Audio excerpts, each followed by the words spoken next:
एक व्यक्ति अपनी मासिक आय का 12% बचत करता है। यदि उसकी मासिक खर्च 17,600 रुपये हो तो उसकी मासिक आय कितनी है। देखिए दोस्तों, वो जो भी कमाता होगा वो अपने आप में क्या होगा, 100%। वो जो भी कमाता है वो अपने आप में क्या है, 100%। चाहे वो 10,000 कमाए, 12,000 कमाए, कितना भी कमाए, वो अपने आप में 100% कमा रहा है। अब उसने 100% कमाया और 100% में से क्या कर रहा है, वो 12% की बचत कर रहा है। भाई 100% में क्या किया, 12% की उसने बचत कर ली। अब 100% में से 12% की बचत कर ली तो इसका मतलब खर्च उसने कितना कर दिया, खर्च कर दिया उसने 88% खर्च कर दिया। ये बात आपको अच्छे से पता है। 100% में से 12% बचाया तो इसका मतलब 88% उसने खर्च कर दिया।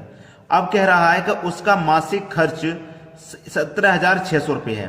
प्रतिशत में खर्च 88% है और रुपए में खर्च 17,600 है, तो 17,600 क्या है इसका रुपए में खर्च और परसेंट में खर्च 88%, तो ये क्या है बराबर हो गया। पूछ रहा है उसकी मासिक आय कितनी है। मासिक आय का मतलब महीने की आय पूछ रहा है उसकी कितनी है। आसानी से बता देंगे आप। कैसे बताना, 17,600 में 88 से डिवाइड कर देंगे और 100% का मान निकालने के लिए 100 से गुना। 100% का मान क्यों निकालना है, क्योंकि उसकी जो आय है वो 100% है और हमें क्या करना है, उसकी आय ही निकालनी है। ठीक है, क्लियर हुई बात। अब देखिए 88 से 2 बार में कट जाएगा 176, 88 दूने का 176 होता है और 2 जीरो है तो यहाँ पर 2 जीरो आ जाएंगे। 2 कमल पे 1 से हो जाएगा तो 2 ही रहेगा। 1 जीरो, 2 जीरो, 3 जीरो, 4 जीरो, कितना आगे भैया 4 जीरो। 4 जीरो का मतलब 20,000। ये क्या हो गया, आपके इस प्रश्न का बिल्कुल सही आंसर हो गया 20,000। बी ऑप्शन बिल्कुल सही। बात क्लियर हुई। उम्मीद करूंगा कि सभी को प्रश्न अच्छे समझ में आ गया। 88% उसका परसेंट में खर्च है और रुपए में खर्च 17,600 है, तो ये दोनों आपस में बराबर हो जाएगा। हमें 100% का मान निकालना, तो 176 में 28 डिवाइड कर देंगे, 100% का मान निकालने 100 से गुना कर देंगे, बस खत्म। प्रश्न सभी को अच्छे से समझ में आ गया होगा। अब देखेंगे अगला प्रश्न। अगला प्रश्न है, एक मेज के अंकित मूल्य में 8% कटौती करने पर इसका मूल्य 4600 रुपये है, तो मेज का अंकित मूल्य क्या है। अंकित मूल्य भाई जो भी मूल्य होगा उसका अपने आप में 100% होगा, ये बात आप अच्छे से जानते हैं। 100% होगा। 100% में क्या क्या उसने 8% की कटौती कर दी। कितनी कटौती कर दी भाई, 8% की कटौती।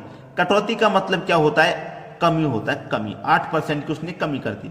अब 100% में से 8% कम कर दिए तो इसका मतलब बचे कितने भाई, 92%, 92% बचा।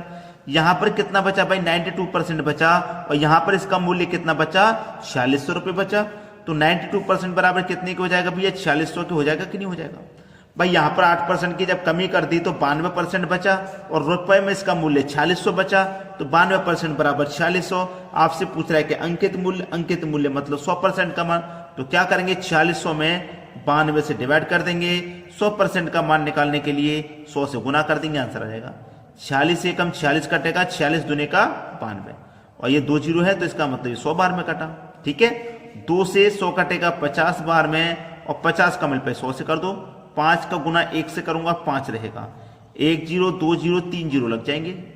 गुना जब करते हैं तो उसमें जितने भी जीरो आते हैं सब ऐड हो जाते हैं, सब प्लस कर दिए जाते हैं जितने भी जीरो होते हैं गुना में। ठीक है, तो 5000। तो अंकित मूल्य क्या है इस प्रश्न का, 5000 है और 5000 पहले ही ऑप्शन में आपको दिया गया है। यह आपके प्रश्न का बिल्कुल सही जवाब है। बात क्लियर है, सभी को समझ में आ गई। अब देखेंगे अगला प्रश्न। अगला प्रश्न है, एक फल विक्रेता के पास कुछ सेब थे, उसने 40% सेब बेच दिए और अभी भी उसके पास 420 सेब हैं, तो प्रारंभ में उसके पास कितने सेब थे। आरआरबी 2014 में यह प्रश्न पूछा गया है। ठीक है, प्रारंभ में जो भी उसके पास सेब रहे होंगे वो अपने आप में 100% होंगे, चाहे 1000, चाहे 800, चाहे 600, चाहे 1200, कितने भी सेब हों वो अपने आप में 100%। कह रहा है कि इस 100% में से क्या किया उसने, 40% सेब बेच दिए। भैया उसने 100% में से 40% बेच दिए। जब 40% बेच दिए तो फिर बचे कितने, 60% बचे। 100 में से 40% बेच दिए तो 60% बचे। यहां पर कह रहा है कि 40% बेच दिए और अभी भी उसके पास 420 सेब बचे हैं। भाई 40% बेच दिए तो बचे कितने हैं, प्रतिशत में 60%, और यहां पर कितने बचे हैं, 420 बचे हैं। कितने, 420। तो 60% बराबर 420 की हो जाएगा। तो प्रारंभ में उसके पास कितने सेब थे? प्रारंभ में उसके पास 100% थे। जब 60% बराबर 420, तो 100% का मान कैसे निकालेंगे? 60 से डिवाइड कर देंगे और 100% का मान निकालने के लिए 100 से गुना कर देंगे। तो 0 से तो 0 गया, 6 सत्ते 42 गया और 7 का मल्टीप्लाई 100 में कर देंगे, आंसर आ जाएगा 700। ये आपके इस प्रश्न का बिल्कुल सही जवाब है। 700 कहां दे रखा है? बी ऑप्शन में। दोस्तों, कोई भी प्रश्न ऐसा हो जो आपकी समझ में नहीं आ रहा हो तो कमेंट जरूर कर दीजिएगा, ठीक है। वैसे मुझे लगता नहीं है कि कोई प्रश्न ऐसा रह जाएगा जो आपकी समझ में ना आए। याद रखिएगा, ये सभी प्रश्न इंपॉर्टेंट हैं, परीक्षा में पूछे गए हैं। अब देखेंगे हम अगला प्रश्न। अगला प्रश्न है, दो संख्याओं का अनुपात 3:1 तथा योगफल 72 है, तो दोनों संख्याओं का अंतर ज्ञात कीजिए। ये प्रश्न भी आपका 2016 में पूछा गया। कह रहा है कि दो संख्याओं का अनुपात, तो कोई भी दो संख्या ले लो। मैं पहली संख्या ए, दूसरी संख्या बी ले लेता हूं। ये दो संख्या हो गई, दोनों का अनुपात है 3:1, ठीक। ये आपको दोनों संख्याओं का अनुपात दे रखा है। अब एक चीज है कि दोनों का योगफल आपको 72 है। योग कितना दे रखा है आपको? 72। आप अच्छे से जानते हैं कि जब योग दिया जाता है तो अनुपातों का योग करते हैं, अंतर दिया जाता है तो अनुपातों का अंतर, गुणनफल दिया जाता है अनुपातों का गुणा करते हैं, ठीक है। अब योग दे रखा तो अनुपातों का योग करूंगा तो 3 और 1 4, तो इस योग में अनुपात के योग से डिवाइड कर देंगे, ठीक है। 4 1 कम 4, 3 बचेगा 32, 4 8 32, 18 बार में ये गया। अब 18 का गुना मैं 1 से करूंगा 18 है, और 18 का गुना मैं 3 से करूंगा, 18 का गुना 3 से करूंगा, कितना हो जाएगा? 18 दूने का 36, 18 3 का 54। भैया 54 हो गया। पहली संख्या मेरी 54 है और दूसरी संख्या मेरी 18 है। अगर मैं दोनों को जोड़ूंगा तो मुझे 72 ही मिल जाएगा। मुझसे कह रहा है कि दोनों संख्याओं का अंतर ज्ञात कीजिए। अंतर ज्ञात करना, अंतर कर लो भाई। 54 में से 18 घटा दो, कितना बचेगा? 36 ही तो बचेगा। ये आपके प्रश्न का सही आंसर है, 36। ये दे रखा है आपको बी ऑप्शन। आसानी से प्रश्न समझ में आ गया। अब देखेंगे हम अगला प्रश्न। अगला प्रश्न है, यदि संख्याओं का समांतर माध्य 35 है और प्रत्येक संख्या में 2 जोड़ दिया जाए तो नया समांतर माध्य क्या होगा? यह भी दोस्तों आरआरबी 2016 में पूछा गया प्रश्न है। देखिए, आपसे कह रहा है कि दो संख्याओं का समांतर माध्य कितना है? 35, ठीक है। समांतर माध्य मुझे दे रखा है दो संख्याओं का 35। अब यहां पर कह रहा है कि प्रत्येक संख्या में 2 जोड़ दें। प्रत्येक संख्या में क्या करें? 2 जोड़ दें।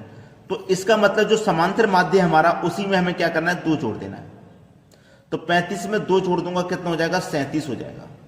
ये आपके इस प्रश्न का बिल्कुल सही आंसर है, 37। कुछ भी नहीं करना, कोई दिमाग मत लगाइए, कोई फॉर्मूला ट्रिक मत लगाइए, सादा सादा बता रहा हूं कि जब आपके पास समांतर माध्य दे रखा है तो अगर जोड़ने के लिए जब कह दिया तो उसी में जोड़ दो समांतर माध्य में। अगर घटाने के लिए कह दे, जैसे आपके पास समांतर माध्य क्या है? 35 है, और आपसे कह देता इसमें जोड़ने के बजाय कि 2 घटा दिया जाए तो नया समांतर माध्य क्या होगा?